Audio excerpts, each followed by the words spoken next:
नमस्कार। वक्त बड़ी बहस का है। मैं हूं राजेश कुमार।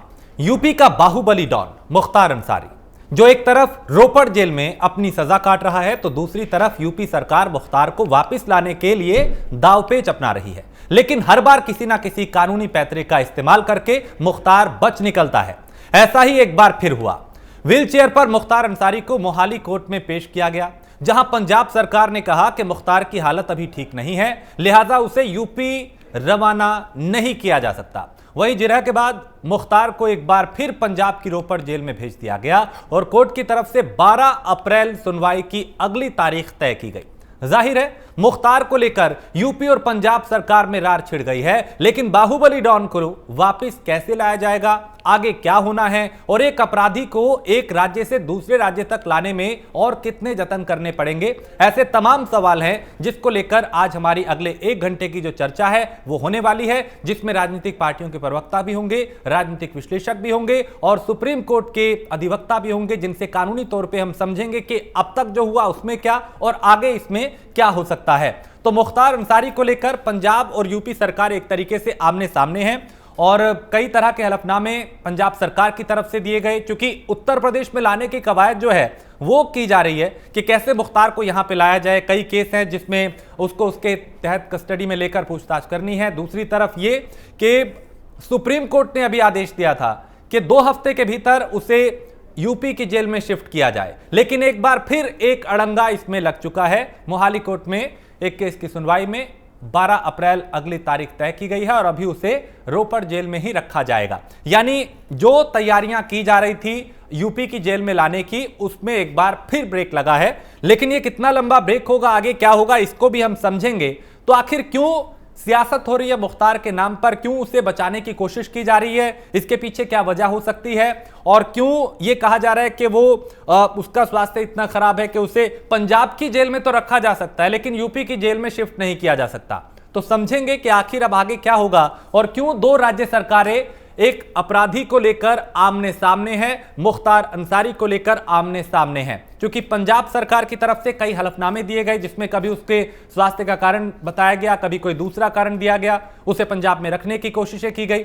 दूसरी तरफ यूपी सरकार की एक कोशिश रही है कि उसे कैसे उत्तर प्रदेश में लाया जाए, कैसे वहां पे कई आपराधिक मुकदमे उसमें हैं, उसके लिहाज से भी उसको यूपी में लाना बेहद जरूरी है। लेकिन दोनों राज्य सरकारें अब आमने सामने है। मामला सुप्रीम कोर्ट में भी पहुंचा। सुप्रीम कोर्ट में भी ये कहा कि 2 हफ्ते के भीतर, पिछले दिनों सुप्रीम कोर्ट ने कहा कि मुख्तार को यूपी की जेल में शिफ्ट किया जाए। लेकिन एक बार फिर यहां पे अड़ंगा लगा है। मोहाली कोर्ट में जब एक मामले की सुनवाई हुई तो 12 अप्रैल की अगली तारीख जो है तय की गई और तब तक उसे रोपड़ जेल में ही रहना होगा।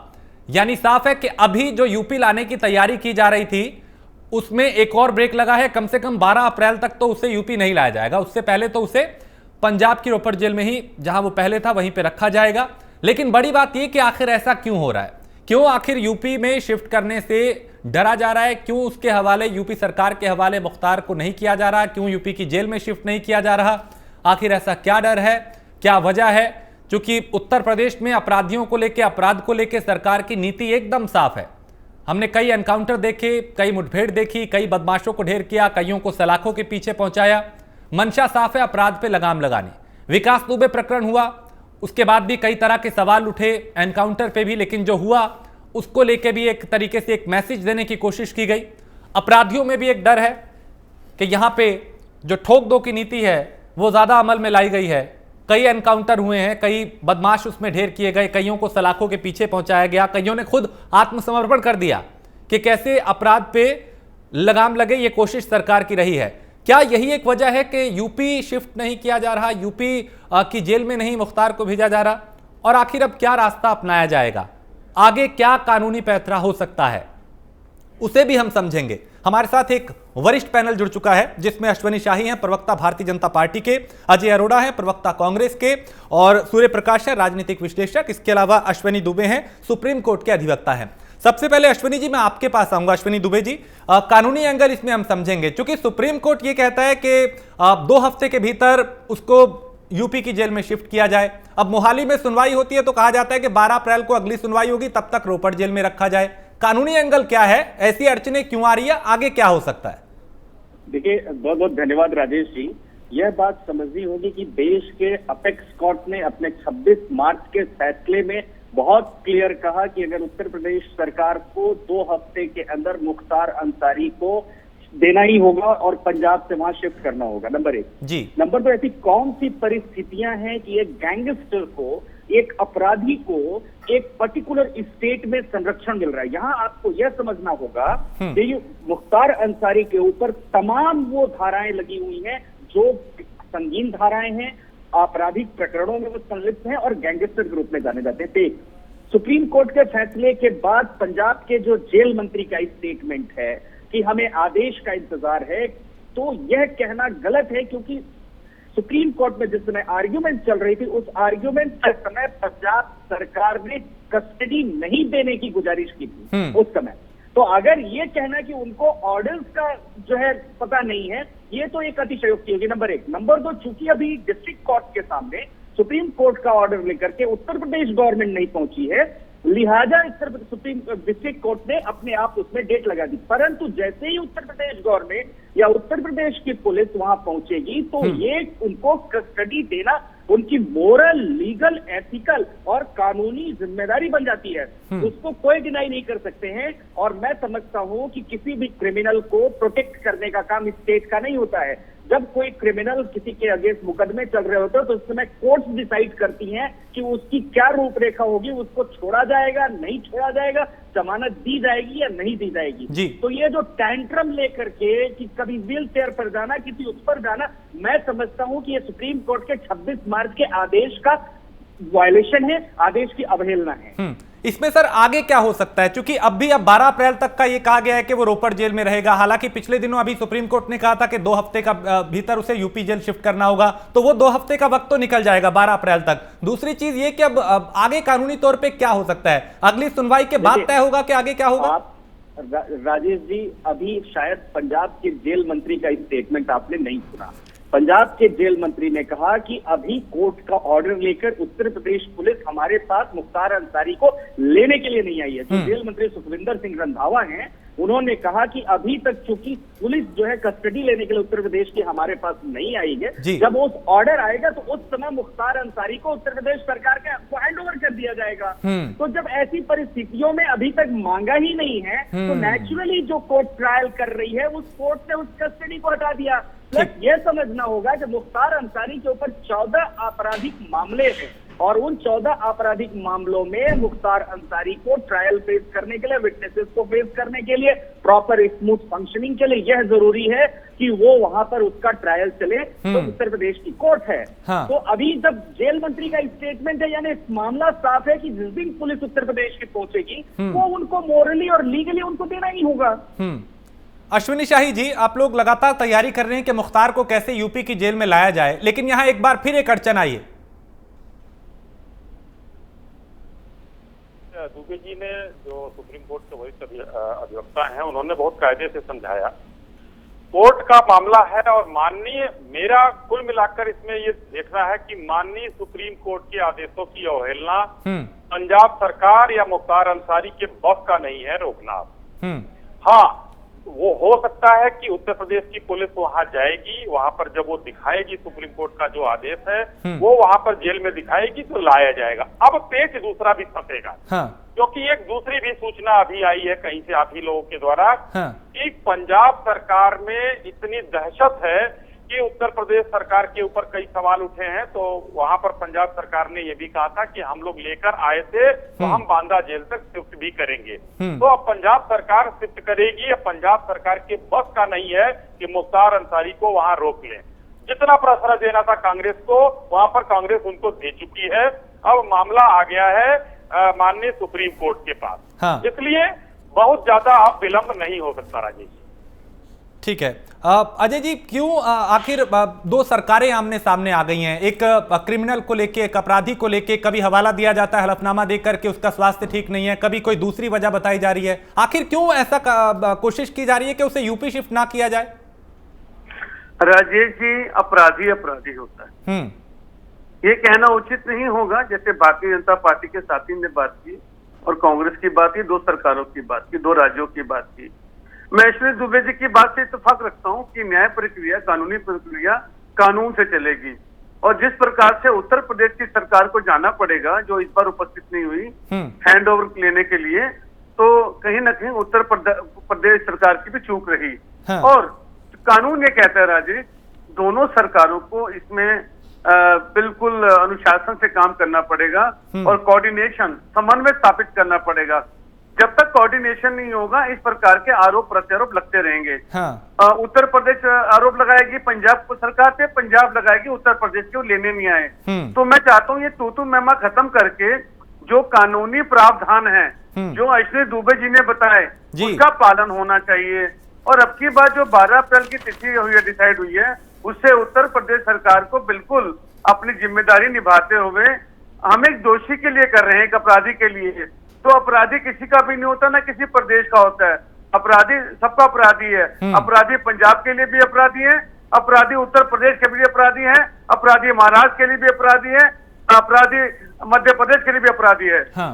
तो मेरा मानना यह है, जो कानून के अंतर्गत आता है, कानून सर्वोपरि है। जिस प्रकार से पंजाब के जेल मंत्री ने बोला जी, तो मुझे लगता है कि इस बार दूध का दूध पानी का पानी हो जाएगा। ठीक है। अश्विनी शाही जी, यहाँ पे कोऑर्डिनेशन की कमी रह गई क्या? चूंकि यूपी पुलिस पहुंची ही नहीं, पंजाब के जेल मंत्री भी ये कह रहे हैं कि हमारे पास जब आएंगे सुप्रीम कोर्ट का ऑर्डर लेके तब हम कहेंगे। हमारे साथ शायद वो अभी है नहीं अश्विनी जी, अब मैं उनके पास जाऊंगा, लेकिन सूर्य जी आपका मैं रुख करता हूं कि ये जो कहा जा रहा है, क्या कोऑर्डिनेशन की कमी यहाँ पे रह गई है दोनों सरकारों के बीच में?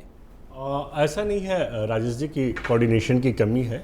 कोर्ट का जो आदेश है, उस आदेश को लेके उत्तर प्रदेश पुलिस जब पंजाब जाएगी तो स्वाभाविक है कि जो भी न्यायिक प्रक्रिया है, जो प्रोसेस है, उसके तहत वो हैंडओवर कर दे। लेकिन इससे पहले मैं कहूँगा कि इससे पहले आपको याद होगा कि बिहार पुलिस एक बार मुंबई भी गई थी जी, और मुंबई में जो आपको जो घटनाएं, एक प्रसिद्ध चर्चित अभिनेता की आत्महत्या सुशांत को लेकर के था। हाँ।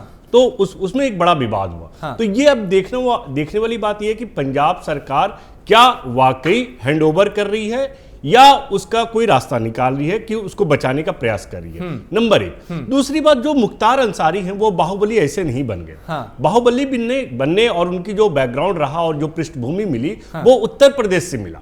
90 के दशक से ही उनको जिस तरीके से जो ग्राफ बढ़े, जिस तरीके से मुख्तार अंसारी बाहुबली के रूप में जाने लगे, चाहे वो चुनाव के अलग अलग पॉलिटिकल पार्टी से टिकट लेके चुनाव लड़ना हुआ, उसमें कहीं ना कहीं पार्टियों ने संरक्षण दिया। आज ये अलग बात है कि आज वो पंजाब के जेल में है और उसको उत्तर प्रदेश में लाकर जो भी न्यायिक प्रक्रिया है, जो उनके खिलाफ जो मुकदमे हैं, उसको एक तरीके से रीओपन करने की बात हो रही हो या उस पर कार्रवाई की बात हो रही हो, वो अब पुलिस करेगी।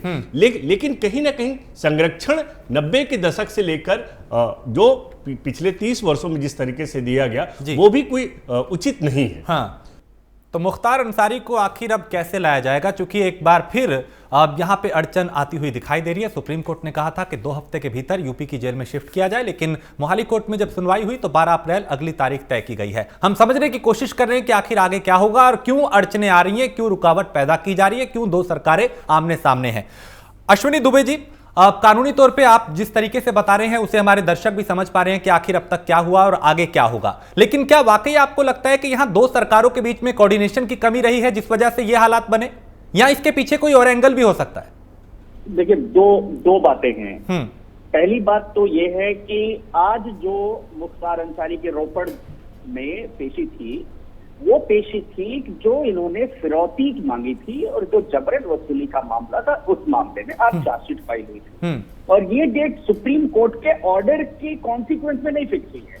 ये डेट ऑलरेडी एक मैटर जिसकी हियरिंग चल रही थी, उसकी 8 तारीख फिक्स थी और 8 तारीख फिक्स थी तो चार्जशीट फाइल हुई। चार्जशीट फाइल होते ही वो डेट एक्सटेंड हो गई। हाँ। इस बीच में अगर उत्तर प्रदेश की पुलिस वहां जाती तो निश्चित तौर पर ये बाउंड थे, लीगली बाउंड थे पंजाब सरकार के लोग, पंजाब सरकार के अधिकारी, कि वो उनको हैंड ओवर करें। इसलिए मैं समझता हूँ कभी उत्तर प्रदेश सरकार की तरफ से वो शुरुआत हुई ही नहीं। नंबर 1। नंबर 2, 26 मार्च का जो आदेश है वो कहता है कि 2 सप्ताह के अंदर मुख्तार अंसारी की कस्टडी को उत्तर प्रदेश सरकार को देना होगा। तो अभी 2 सप्ताह का समय भी नहीं बीता है। वो 2 सप्ताह का समय 26 मार्च से काउंट करके जिस दिन तक चलेगा उस दिन तक जाना होगा। तीसरी बात, 2 सप्ताह तक अगर पंजाब सरकार नहीं देती है तो उसमें कंटेम्प्ट ऑफ कोर्ट आएगा। तो अभी उत्तर प्रदेश सरकार की तरफ से कोई ऐसी पहल हुई नहीं, और होली का फेस्टिवल था मुझे लगता है, अब जाकर के पहल शुरू होगी। और आज की जो सुनवाई थी, फिर मैं एक बार क्लैरिफाई करना चाहूंगा दर्शकों को, राजेश जी आपके माध्यम से, कि आज की जो सुनवाई थी एक जबरन वसूली का जो मामला, तो उस मामले में प्री फिक्स डेट थी जिसमें चार्जशीट फाइल करना था। वो चार्जशीट फाइल किया। अब इसके बीच में मुख्तार अंसारी ने टैंट्रम बनाकर के मधुमेह और तमाम ब्लड प्रेशर बढ़ रहा है, शुगर बढ़ रहा है, वो लेकर के और व्हील चेयर से चले गए। ये भी एग्जामिन करने की कोर्ट के परव्यू में आता है। तो वहां पर उनको अगर ब्लड प्रेशर वगैरह का इलाज हो सकता है, वही इलाज उनका यूपी में हो सकता है। तीसरी बात जो है मुख्तार अंसारी की तरफ से जो था कि फ्लाइट से, क्योंकि बाई रोड आने में वो डर रहे हैं, क्योंकि जिस तरह से उत्तर प्रदेश की पुलिस एनकाउंटर करने के लिए जानी जाती है, तो ये डर इनको लग रहा है। तो अगर बाई रोड ऐसी कुछ परिस्थितियां लेकर, जैसे गाड़ी पलटने का जो सबसे बड़ा उत्तर प्रदेश सरकार का कई बार होता है, गैंगस्टर भागने लगता है, इस तरह की जो चीजें होती हैं, तो ये एक उनके सामने सबसे बड़ा वो है कि उनको बाई रोड लेकर के आते। कि कोर्ट ने ये तो कहीं कहा नहीं कि उनको पूरी सिक्योरिटी में लेकर जाना, लेकिन कुछ मिस हैपनिंग होती है, तो मिस हैपनिंग से मुख्तार अंसारी डर रहे हैं और इसलिए आज टैंट्रम लेकर के आए ताकि परिस्थितियों को अपने मुताबिक कर सके। और ये विधायक भी है, और कोर्ट के आदेश की अवहेलना करने की हिम्मत पंजाब सरकार क्या किसी के अंदर नहीं। बिल्कुल ठीक है। तो ये बड़ी बात है सूर्य प्रकाश। यहां पे डर जो है वो सताने लगा है, क्योंकि विकास दुबे प्रकरण और कई दूसरे ऐसे प्रकरण हुए जिसमें अपराधियों में भी एक डर पैदा हुआ है कि यहां तो ठोक दो की नीति है, यहां आने में डर रहे हैं। ये एक बड़ी वजह है। मुझे लगता है कि कोर्ट ने ही उन्हें जेल भेजा हुआ है, और इसके पीछे कोई ऐसा डर वाली, अगर हम हमेशा ये सोचे कि उत्तर प्रदेश में आने से अपराधी डर रहे हैं, तो ऐसा नहीं है। उत्तर प्रदेश में अपराध अभी भी कायम है, कहीं ना कहीं अपराध। अब देखिएगा, हो सकता है गैंग नहीं हो, बड़े बड़े माफियाज नहीं है, लेकिन अपराध तो अभी भी उत्तर प्रदेश में है। हत्याएं अभी भी हो रही हैं, रेप अभी भी होते हैं। ऐसा नहीं है कि आप बिल्कुल कह देंगे कि एकदम उत्तर प्रदेश में जीरो उस पर अपराध जो है वो मुक्त प्रदेश हो गया। अपराध है। अब ये जो बात आ रही है कि क्या मुख्तार अंसारी को अगर उत्तर प्रदेश में लाए तो गाड़ी पलट जाएगी या इस तरह की संभावना, तो मुझे नहीं लगता कि हर बार ब्रजेश दुबे जैसी कहानियां गढ़ी जाएगी, और एक जो प्रक्रिया है उस प्रक्रिया के तहत उन्हें समझौता लाया जाए। और हम सरकार पे उंगली नहीं उठा सकते कि सबको वो बिल्कुल खुलेआम चुनौती दे रही है। हाँ, जहां अपराधी हैं और एक न्यायालय है, एक न्यायिक व्यवस्थाएं भी हैं इस देश में, तो इस डेमोक्रेसी की खूबसूरती है कि उस न्यायिक व्यवस्थाओं का भी सम्मान करना चाहिए और सरकारों का भी सम्मान किया। ठीक। अश्विनी शाही जी, यहाँ पे अभी क्या यूपी सरकार की तरफ से देरी की जा रही है? क्योंकि पंजाब के जेल मंत्री ये कह रहे हैं कि हमें ऑर्डर नहीं मिला, आप लोगों की तरफ से यूपी पुलिस वहां पहुंची नहीं अभी, तो यानी अभी देरी यहां से हो रही है। राजेश जी, देरी कहीं से नहीं हो रही है। 26 तारीख को ये फैसला आया है माननीय सुप्रीम कोर्ट का। 27, 28, 29 तारीख को आपका होली का त्योहार था। इधर देखिए सारे त्योहार और वो पड़ रहे हैं, इस वजह से अभी 2 हफ्ते का समय है। तो 2 हफ्ते में आप जोड़ लीजिए कि 26 तारीख से लेकर 12 दिन कितना होता है, 7-8 तारीख तक होता है। तो अभी हमारे पास समय है, उतने देर में उत्तर प्रदेश पुलिस जाएगी, उनके पास लेकर समय के अंदर जाएगी। तो कोई इसमें देरी का कोई मामला नहीं है। हाँ, ये मामला जरूर है कि मैं एक बात और, शायद दुबे जी इसको ज्यादा बेहतर समझा सकते हैं, लेकिन मैं अवगत भी कराना चाहता हूँ उनको कि ये जो मामला चार्जशीट का था, ये बहुत पहले का था। ये रंगदारी वसूली का, जो पैसा वसूली का था, इनका केस चल रहा था। लेकिन अचानक ये चार्जशीट अब दाखिल कर दी गई, और इतना बड़ा नौटंकी कराकर कि व्हील चेयर पर वो बोल नहीं पा रहे थे, मीडिया उनसे पूछ रही थी, वो बोल नहीं पा रहे थे। तो ये नौटंकी किसको दिखाया जा रहा था? उत्तर प्रदेश में संगठित अपराध खत्म है। ये मैं सूर्य प्रकाश जी को भी बताना चाहूंगा कि संगठित अपराध नहीं हो रहा है। हाँ, अपराध हो रहे हैं, वो अपराधी अपराध कर रहे हैं जिनका कोई आपराधिक इतिहास नहीं है। अपराध इस बात से कि संगठित अपराध धीरे धीरे समाप्त हो रहा है। मैं इससे सहमत हूँ आपकी बात से। नहीं, मैं कह रहा हूँ संगठित अपराध नहीं हो रहे हैं। बिल्कुल आप सही कह रहे हैं। अरे सर, सुन लीजिए मेरी बात, मुझे पूरी कर लेने दीजिए, आप ही की बात कह रहा हूँ। जो अपराध हो रहे हैं उत्तर प्रदेश में, उस अपराधी के पीछे कोई आपराधिक पृष्ठभूमि नहीं है। कहीं भाइयों का झगड़ा हो रहा है, कहीं पटीदारी का झगड़ा हो रहा है, कहीं कुछ हो रहा है, इस तरीके के अपराध हो रहे हैं, या अचानक वाले विद्वेष वाले लंबा वाला नहीं हो रहा है। हाँ। तो इसलिए आज संगठित अपराधी उत्तर प्रदेश में आने से डर रहे हैं, और उसमें मुख्तार अंसारी का नाम पहला है। इनकी स्थिति ये है, योगी सरकार ने जब से 2017 से सरकार आई है, जिस नीति पर काम कर रहे हैं, योगी सरकार के जैसा दृढ़ संकल्पी मुख्यमंत्री कोई नहीं होगा अभी तक उत्तर प्रदेश में। यही मुख्यमंत्री लोग करते थे। आज ही की घटना है, आपको मैं जरूर उद्धृत करना चाहूंगा। एक पीपीएस अफसर को इस्तीफा देना पड़ा कोटा हटाने के लिए, मुलायम सिंह की सरकार हुआ करती थी। बिल्कुल आज जो है योगी सरकार में ये सब कुछ नहीं है। योगी सरकार में अपराध को खत्म करने का, देखिए जब संगठित अपराध खत्म होगा तभी हम ईज ऑफ डूइंग बिजनेस में सबसे आगे आए। शाही जी, ये तो आज हमारी चीजें बहुत आगे बढ़ चुकी है, तो इन अपराधियों की जगह उत्तर प्रदेश में नहीं है। इनकी या तो जेल में है या ये संन्यास लेकर कहीं भाग जाए। ठीक, शाही जी, मैं तो आपके इस वक्तव्य का स्वागत करता हूं कि संगठित अपराध खत्म हो रहे हैं, और ऐसा होना भी चाहिए। ये बहुत ही स्वागत योग्य कदम है।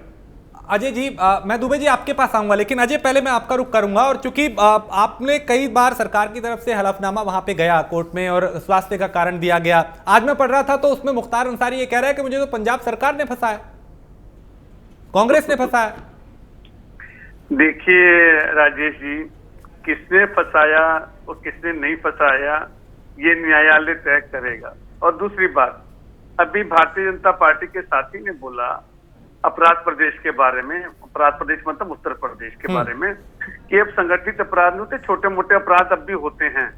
तो चलो, इन्होंने अपराधों की बात तो स्वीकार की, कई महिला उत्पीड़न, बच्चों से बलात्कार, ये तो इन्होंने चलो स्वीकार कर लिया, ये छुटपुट मानते हैं। अगर महिला बलात्कार होता है, ये छोटी मोटी घटना नहीं है, हादसे की घटना कोई छोटी घटना नहीं थी।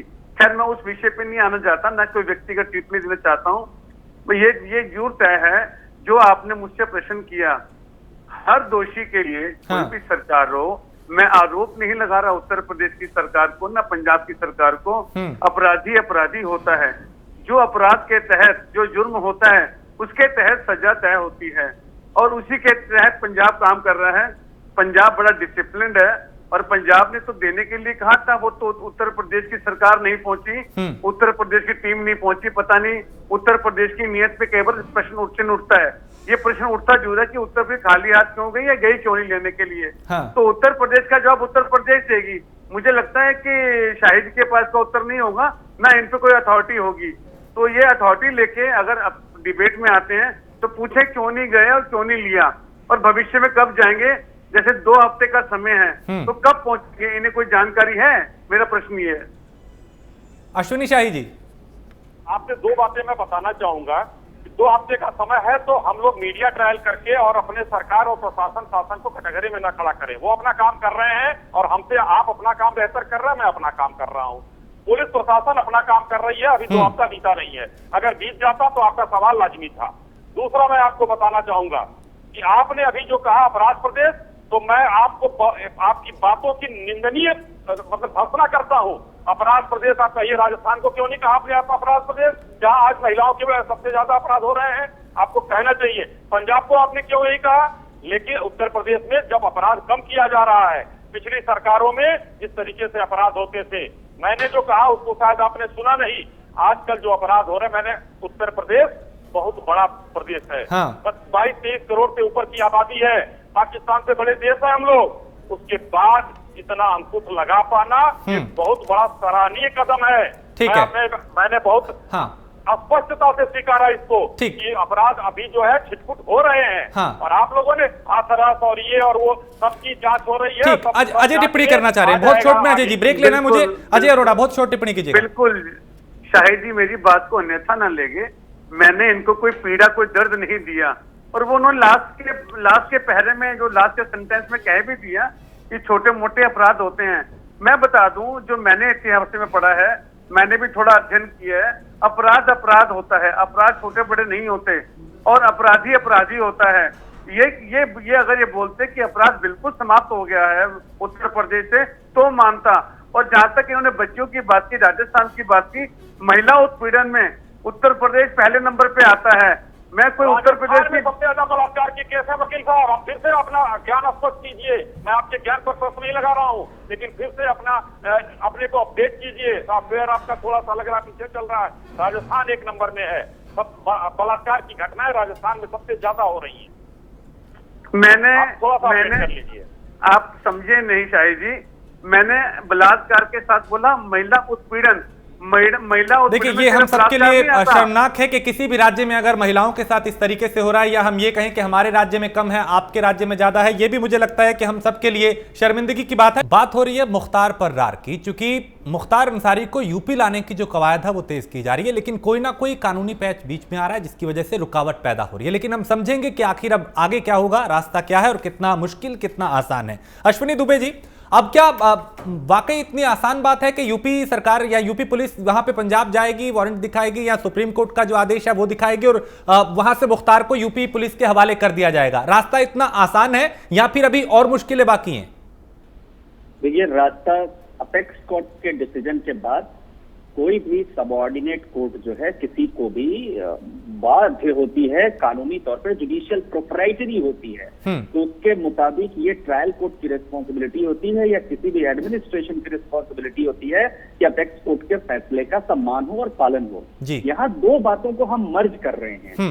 पहली बात यह है कि जो पंजाब के जेल मंत्री सुखविंदर सिंह रंधावा हैं, उनका स्टेटमेंट आप समझिए, उन्होंने कहा कि सुप्रीम कोर्ट में जिस मामले की पैरवी मुख्तार अंसारी की तरफ से किया वो गृह विभाग ने किया। हाँ। और यहाँ पर वो जेल में बंद है, कोर्ट के ऑर्डर से जेल में बंद है, रोपड़ जेल में, और वो जेल में बंद होने की वजह से हमारे जेल के पास अभी ऑर्डर नहीं आया है। और अगर रही बात सुप्रीम कोर्ट में आर्ग्यूमेंट की पंजाब सरकार की तरफ से, तो वो स्टेट गवर्नमेंट ने किया, ये बातों को वो कह रहे। दूसरा, उन्होंने कहा कि अभी हमारे पास मुख्तार अंसारी को लेने के लिए उत्तर प्रदेश का कोई व्यक्ति आया नहीं है। तो क्योंकि कस्टडी है, अपराधी है, तो अपराधी को लेने के लिए एक जगह से दूसरी जगह शिफ्ट करने के लिए प्रोसेस होता है। उस प्रोसेस में जब तक उत्तर प्रदेश गवर्नमेंट नहीं जाएगी, वहां कोर्ट में जाएगी, मोहाली कोर्ट में, लोकल कोर्ट में, वहां उनको ऑर्डर देगी, ऑर्डर देने के ऑर्डर लेंगी, वहां से लोकल कोर्ट से आएगा, इनको इतने बजे जेल से रवाना किया जाए, जेल की सारी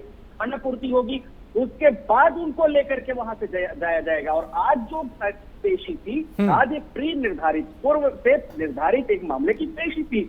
और तीसरी बात यह सबसे बड़ा जो टर्न आया है केस में, वो ये आया, अब तक तो पंजाब सरकार सुप्रीम कोर्ट में मुख्तार अंसारी के फेवर में बयान देती रही, मुख्तार अंसारी के फेवर में आर्गुमेंट करती रही। आज मुख्तार अंसारी ने पंजाब सरकार के ऊपर आरोप लगा दिया, कहा कि पंजाब पुलिस जो है मुझे फंसा रही है। यानी कुल मिलाकर के ये एक फैसला है, जिस फैसले के अंतर्गत वो ये चाह रहे हैं कि उन्हें कुछ दिनों के लिए और रखा जाए। परंतु एक बात यह समझना होगा कि सिर्फ 2 हफ्ते के लिए ऑर्डर नहीं है, उस ऑर्डर की एप्लीकेबिलिटी 2 हफ्ते के बाद भी है। ये नहीं है कि 26 मार्च का आदेश हुआ और 12 दिनों के बाद उसकी एप्लीकेबिलिटी खत्म हो जाएगी। किसी प्रकार से उत्तर प्रदेश की सरकार या उत्तर प्रदेश की पुलिस मुख्तार अंसारी को 2 हफ्ते में नहीं जाती, या लॉ एंड ऑर्डर सिचुएशन हो जाती है, या जिन लोगों की ड्यूटी लगी है उनके साथ कुछ प्रॉब्लम हो जाती है, तो वो एक्सटेंड भी हो जाएगा। इसलिए इस पर बहुत ज्यादा वो करने की जरूरत नहीं है। हाँ, ये है कि आजकल ब्लड प्रेशर और हाइपरटेंशन तो एक नॉर्मल सी चीज है, इसका पैतरा वो लेकर के आए थे। परंतु यह समझना होगा कि फाइनल कोर्ट की वर्डिक्ट के बाद कहीं किसी के पास कोई गुंजाइश नहीं है कि मुख्तार अंसारी उत्तर प्रदेश शिफ्ट नहीं होंगे। जब उत्तर प्रदेश शिफ्ट वो होंगे, फिर एमपीएमएलए कोर्ट जो है, जो स्पेशल कोर्ट है, वो डिसाइड करेगी कि उनको बांदा में रखा जाएगा या कहीं और रखा जाएगा। ठीक, यानी अश्विनी जी आप ये कह रहे हैं कि चूंकि हवाले कई दिए जा रहे हैं, कभी ब्लड प्रेशर का, कभी शुगर का, कभी व्हील चेयर पे वो आ रहे हैं, कभी दूसरा हवाला स्वास्थ्य का दिया जा रहा है। अब सुप्रीम कोर्ट ने जब ये कह दिया कि 2 हफ्ते के भीतर शिफ्ट किया जाए, तो अब कोई एक विकल्प नहीं बचता। अब सीधा ये है कि यूपी पुलिस यहां से जाएगी, पंजाब सरकार जो कह रही है आदेश नहीं देखा वो देखेगी, और फिर रास्ता सीधा है। निश्चित तौर पर 100% ये सत्य है, जब तक कि सुप्रीम कोर्ट का वो आदेश या रिव्यू हो, या उस पर स्टे लगे, या वो मॉडिफाई हो, उन्हीं परिस्थितियों में मुख्तार अंसारी को नहीं शिफ्ट किया जा सकता। तीसरा ये होता है, जब कोई व्यक्ति बीमार होता है, तो बीमारी की स्थिति में जब तक उसकी सिचुएशन, उसकी कंडीशन ठीक नहीं होती है, वो स्टेबल नहीं होती है, तब तक के लिए उसको रोका जा सकता है। तो वो यूपी पुलिस का डिस्क्रिप्शन है। और एम्बुलेंस में भी शिफ्ट करने के प्रावधान है, ऐसा भी नहीं है। और ब्लड प्रेशर और हाइपरटेंशन तो एक नॉर्मल सी चीज है, देश के 80% लोगों को ये प्रॉब्लम है। तो ये कोई बड़ा माने उनके बचने का कोई बड़ा स्कोप नहीं है। ये भी समझना होगा। और 12 अप्रैल की डेट इस मामले में नहीं लगी है। 12 अप्रैल की डेट जो पहले से ऑलरेडी सुनवाई चल रही थी, जबरन वसूली का जो मामला था, एक्सटॉर्शन का जो मामला था, उसमें चार्जशीट फाइल हुई है और वो आगे के लिए एक्सटेंड। यानी वो मामला अलग है। अगर इस 12 अप्रैल से पहले यूपी की जेल में मुख्तार को शिफ्ट किया जाता है तो फिर यहां से वो सुनवाई के लिए जा सकता है। बिल्कुल यहां नहीं, फिर ये मामला एज इट इज पूरी फाइल ट्रांसफर हो जाएगी वहां की एमपीएमएलए कोर्ट में। ओके। तो उत्तर प्रदेश की एमपीएमएलए की कोर्ट होगी। वो जुरिस्डिक्शनल जो कोर्ट होगी वो डिसाइड करेगी।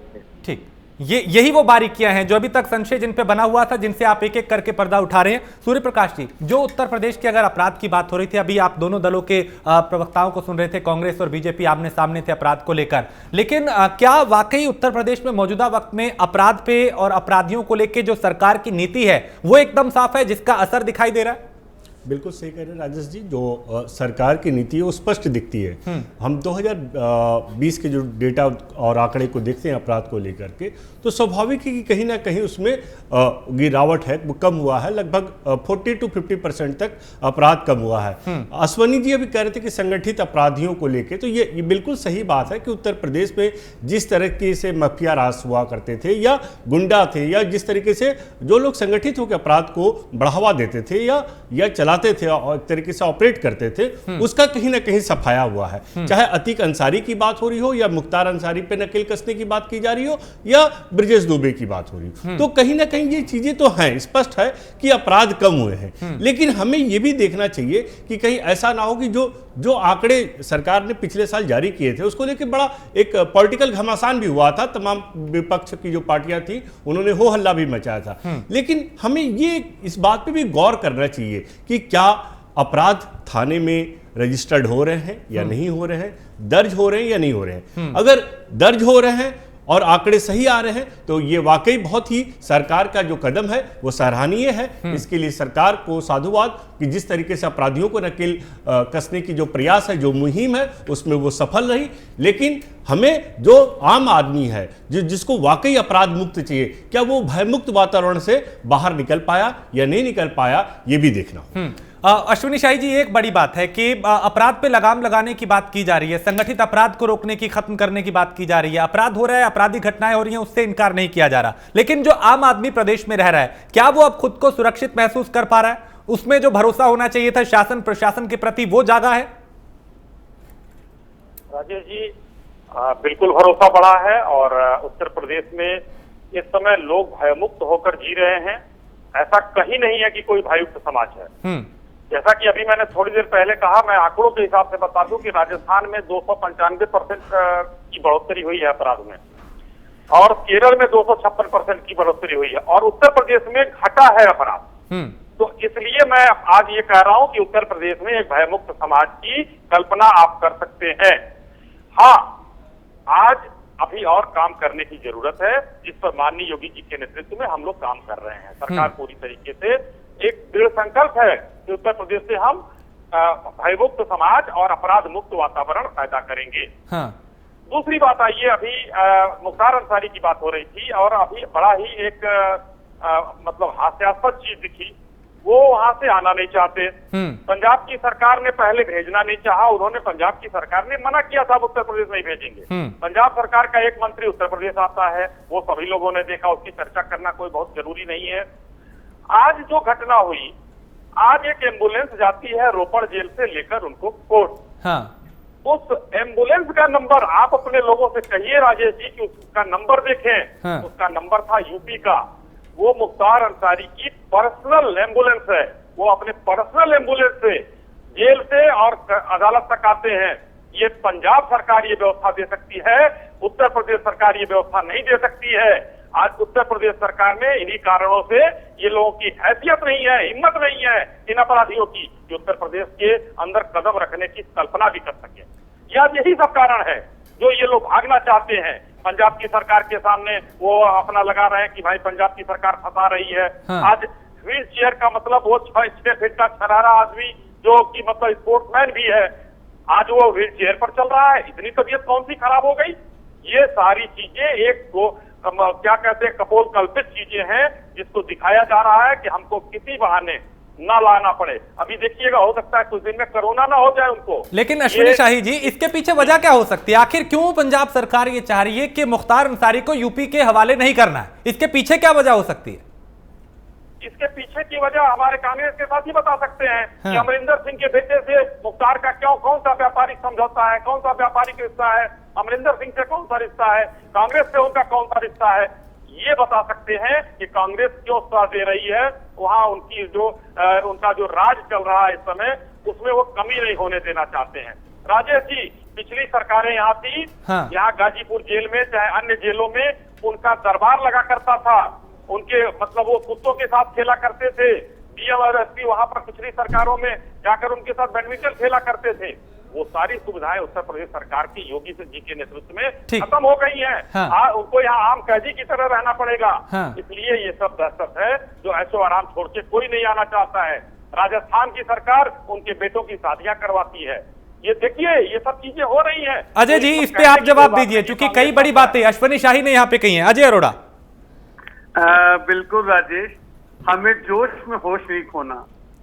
जब आदमी अपना व्यक्तित्व रखता है, बिल्कुल कोमा, फुल स्टॉप, पूर्णविराम लगाना चाहिए।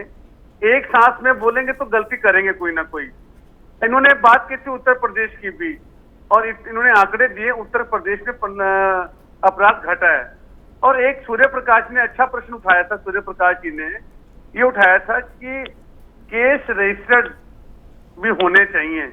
अगर केस रजिस्टर्ड ही नहीं होंगे तो आंकड़े कम आएंगे। और जहां तक इन्होंने राजस्थान की बात की, पंजाब की बात की, मैं तो देश की बात कहता हूं।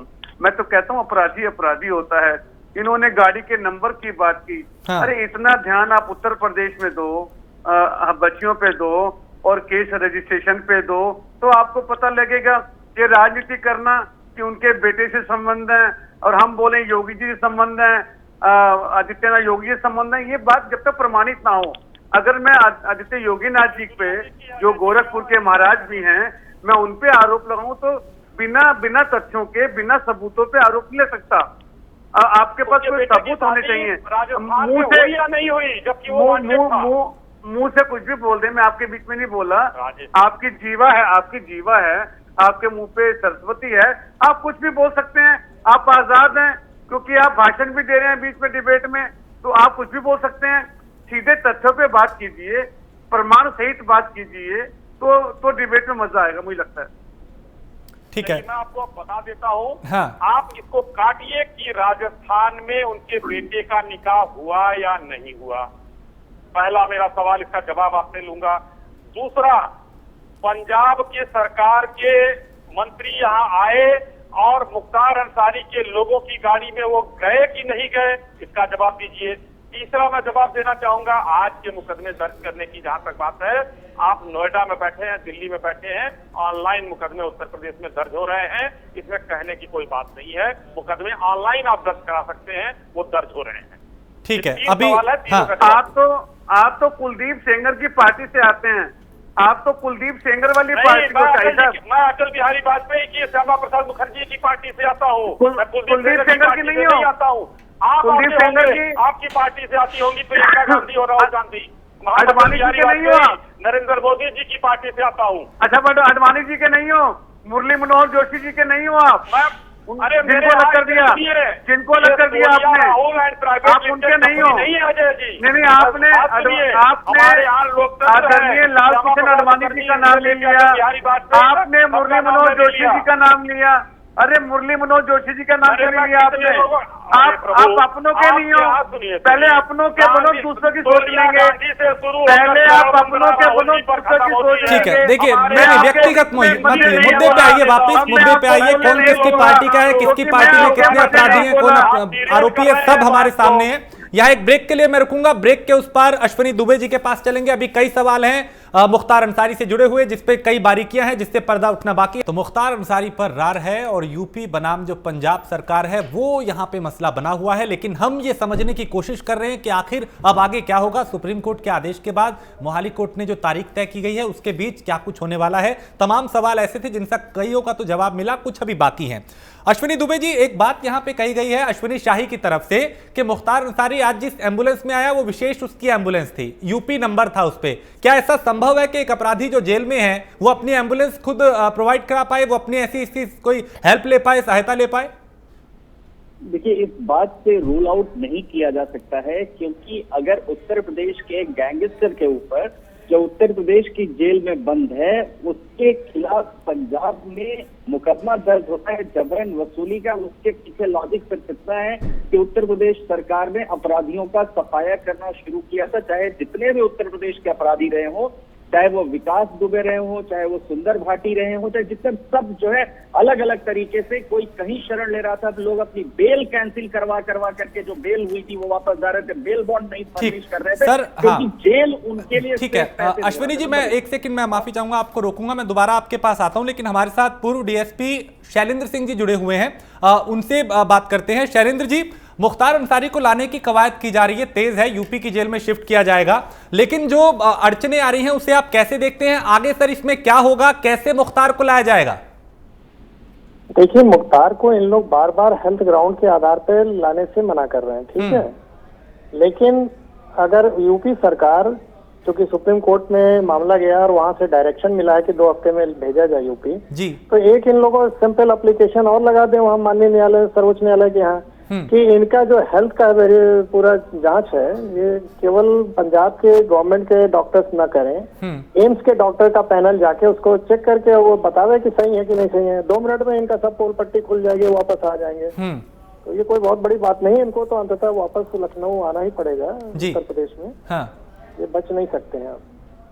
लेकिन शैलेंद्र जी, जिस तरीके से कहा जा रहा है कि मोहाली कोर्ट में चूंकि मामला गया था उसके बाद अगली तारीख तय कर दी गई, लेकिन अब यूपी पुलिस को वहां पे जाना चाहिए था, अभी यूपी पुलिस वहां पे पहुंची नहीं सुप्रीम कोर्ट का आदेश लेकर, यहां पे थोड़ी देरी हो रही है। अगर वहां जाएंगे तो प्रक्रिया सीधी सी है, उसको लाया जाएगा? बिल्कुल, देखिए, मोहाली कोर्ट से ऊपर सुप्रीम कोर्ट है, सुप्रीम कोर्ट ने आदेश दिया है। अगर मान लीजिए वो यूपी आ भी जाते हैं तो वहाँ नेक्स्ट डेट जो मोहाली कोर्ट की है वो वीडियो कॉन्फ्रेंसिंग हो जाएगी, उसमें क्या दिक्कत है? वहाँ सिंपल केस है, जैसे मैंने ही बड़े माफियाओं पर कार्रवाई की थी जी, जैसे एक पीपी गैंग था उत्तराखंड का, वहाँ हल्द्वानी का, वहाँ पर केस था दर्ज। अब मुझे वहाँ जाना तो संभव नहीं था, तो मैं तो यहाँ से पूरा वीडियो कॉन्फ्रेंसिंग करके उसके कर दिया, और वो भी वहाँ नहीं, वो दिल्ली से था, उससे मुकदमे दर्ज थे, वहाँ से कर दिए। तो ये कोई बड़ी बात नहीं है, जहाँ ज्यादा मुकदमे होते हैं, मूल अपराध होते हैं, वहाँ पे अपराधियों को लाया जाता है। हाँ। और उनके 1-2 केस इधर उधर अगर दर्ज भी करा दिए हैं तो उनके वीडियो कॉन्फ्रेंसिंग के थ्रू हो जाएगा। बिल्कुल, मुख्तार अब बिल्कुल नहीं वहाँ से बच सकते, पंजाब में सरकार रोक सकती है इनको उत्तर प्रदेश आना ही पड़ेगा। बिल्कुल शैलेंद्र जी, आपके जो कार्य करने का तरीका है उसको भी हमने देखा और पढ़ा है, लेकिन मैं ये आपसे जानना चाहूंगा कि आखिर क्या वजह हो सकती है कि मुख्तार को यूपी लाने में अड़चने पैदा की जा रही हैं, कि हम यूपी शिफ्ट नहीं करेंगे, कोई ना कोई तरकीब निकाली जा रही है, अड़चन डाली जा रही है?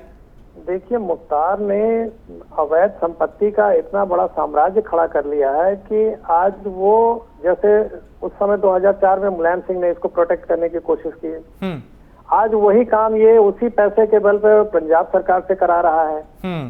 तो इन लोगों के जो ये अवैध संपत्ति का साम्राज्य है उसको ध्वस्त करने की जरूरत है, और उत्तर प्रदेश में इसकी कार्रवाई शुरू हो गई है।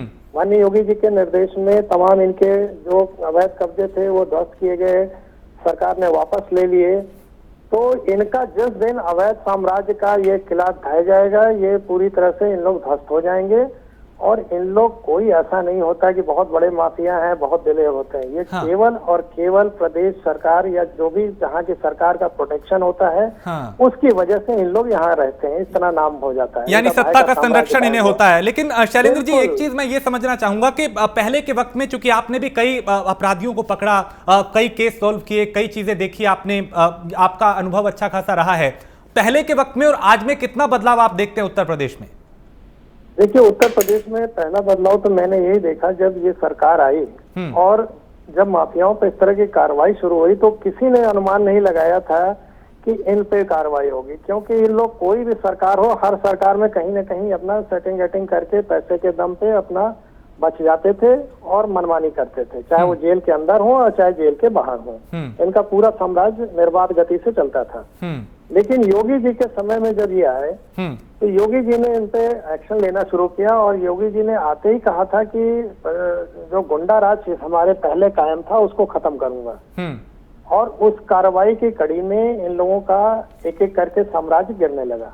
आज वही डर की वजह से ये जाके 2 साल से वहां बैठा हुआ है। लेकिन अब इसका भी अंत नजदीक है। इतने गरीबों को, इतने असहायों को जो इसने सताया है, बेगुनाहों को मारा है, सबकी आह इसको लगनी है। हर आदमी के पाप का घड़ा भरता है, इसका भी पाप का घड़ा मुझे लगता है भर गया है और न्याय होगा।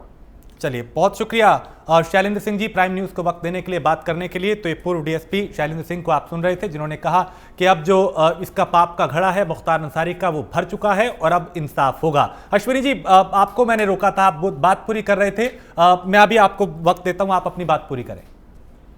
देखिए, अंसारी एक हिस्ट्री शीटर है और 38 सीनियर क्राइम उसके अगेंस्ट रजिस्टर्ड है, जिनमें से कुछ में उसने by hook and crook acquittal करवा लिए, बाकी केसेस उसके खिलाफ लखनऊ में, गाजीपुर में, मऊ में, तमाम जगहों पर चल रहे हैं। और ये जो केस है जिसमें अभी ये पंजाब में जेल बंद है, उसमें एक बिल्डर से 10 करोड़ रुपए रेंट फिरौती मांगने का मामला है। और उसके बाद इमीडिएटली इनके खिलाफ, मुख्तार अंसारी के खिलाफ पंजाब में मुकदमा रजिस्टर हो जाता है प्रोटेक्शन ऑफिस में पंजाब पुलिस। अब एक प्लान वे में देखिए, मैं ये नहीं कहता हूँ कि लॉ एंड ऑर्डर एजेंसी कहीं पर एफआईआर दर्ज करती है, गलत दर्ज करती है, लेकिन ऐसे समय पर जब सारे उत्तर प्रदेश के अपराधियों में खौफ व्याप्त हुआ पुलिस का, लॉ एंड ऑर्डर की स्थिति इंश्योर होने लगी और सारे अपराधियों या तो गन डाउन होने लगे, जेल में जाने लगे, ऐसे समय पर पंजाब में अचानक से रैंसम का कॉल जाना और एफआईआर क्रिमिनल इंटिमिडेशन का और एक्सटॉर्शन का रजिस्टर हो जाना और तुरंत प्रोडक्शन वारंट पे लेकर के चले जाना, ये साबित करता है कि कहीं ना कहीं सब कुछ फिशी है। पॉइंट 1। दूसरा इसका जो पॉइंट 2, दूसरे फोल्ड की अगर हम बात करें तो पंजाब पुलिस मुख्तार अंसारी को सुप्रीम कोर्ट में प्रोटेक्ट करती है। कहती यह है कि ऑलरेडी एक केस का ट्रायल चल रहा है, मतलब सीरियस क्राइम में जिसके खिलाफ मैक्सिमम मुकदमे उत्तर प्रदेश में रजिस्टर्ड हो, उसके खिलाफ फिरौती मांगने के एक मामले को लेकर पूरी सरकार और पूरी मशीनरी सुप्रीम कोर्ट में एक गैंगस्टर को, एक हिस्ट्री शीटर को प्रोटेक्ट करते हुए दिखती है। ये साबित करता है कि अपराधी और जो राजनीति का गठजोड़ है वो किस तरह का है।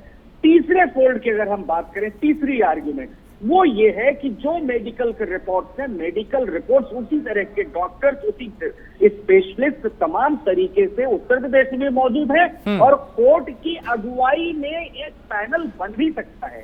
लिहाजा शिफ्ट करना न करना, और ब्लड प्रेशर और हाइपरटेंशन और बैक पेन की प्रॉब्लम कोई बड़ा रीजन नहीं है शिफ्ट नहीं करने का। इसलिए मैं समझता हूं, और चूंकि कृष्णानंद राय जैसे लोगों को मारने का वो आरोपी है और कृष्णानंद राय की पत्नी ने लेटर भी लिखा था, तो ऐसा समझता हूं कि एक फेयर इम्पार्शियल बात के लिए जो सुप्रीम कोर्ट ने डिसीजन दिया कि जस्ट डिसीजन उत्तर प्रदेश में जो इम्पार्शियल डिसीजन होगा, ट्रायल चलेगा उत्तर प्रदेश में चलेगा, क्योंकि वहां पर बहुत सारे विटनेसेस मौजूद हैं और एमपी एमएलए कोर्ट वही की डिसाइड करेगी, क्योंकि ट्रायल शिफ्ट नहीं हुआ बाकी केसेस का। तो अब ये किसी की इतनी वो नहीं है जब तक कि सुप्रीम कोर्ट का ऑर्डर वेरी नहीं होता, मॉडिफाई नहीं होता, रिव्यू नहीं होता, कि उसको शिफ्ट करने में अड़चन पैदा करे। लेकिन दुबे जी, एक चीज यहां पे मैं समझना चाहूंगा कि आज एक नई बात चूंकि कोर्ट में मुख्तार की तरफ से कही गई कि पंजाब पुलिस जो है वो फंसाने की कोशिश कर रही है, पंजाब सरकार पे एक तरीके से आरोप लगाया, यानी अब नई पैंतरेबाजी यहां पे करी तो जा रही है, कुछ तो ऐसा खेल करने की तैयारी की जा रही है जिससे और वक्त मिल पाए। निश्चित तौर पर ये एक पैंतरा इसलिए है कि जो सरकार, जो पूरी मशीनरी अगर एक अपराधी को प्रोटेक्ट करती हो देश की सर्वोच्च संस्था में, सर्वोच्च अदालत के सामने, उसी के खिलाफ आरोप लगाना और यह साबित करता है कि कुछ नए तरीके से नई चीजों को प्लान करने की कोशिश की जा रही है। परंतु अब सुप्रीम कोर्ट के आदेश के बाद जो है कुछ बचता नहीं है। ठीक है अजय जी, 10 सेकंड की मैं आपकी टिप्पणी इस पे चाहता हूं कि एक अपराधी को लेकर दो सरकारें आमने सामने क्यों हैं, क्यों एक दूसरे का सहयोग नहीं किया जाता, बजाय एक दूसरे के खिलाफ यहां पे दिखाई देते हैं हमें? बहुत शॉर्ट में सर कीजिएगा, वक्त कम है। ये मेरा अपराधी होता है।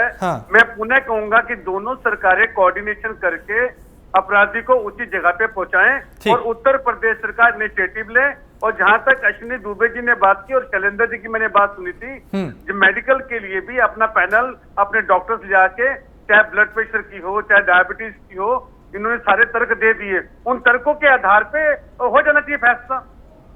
ठीक, चलिए वक्त इतना ही था। बहुत शुक्रिया अजय अरोड़ा जी, अश्विनी शाही जी, सूर्य प्रकाश, अश्विनी दुबे जी, आपने बहुत सार्थक बहस की और उन तथ्यों को समझाया जिसकी जरूरत थी। वाकई बहुत शुक्रिया आप सभी का। तो मुख्तार आखिर कब तक बचेगा? अब कोशिश यही है कि जल्द से जल्द उसको यूपी की जेल में शिफ्ट किया जाए। देखना होगा इसमें कितना वक्त लगेगा।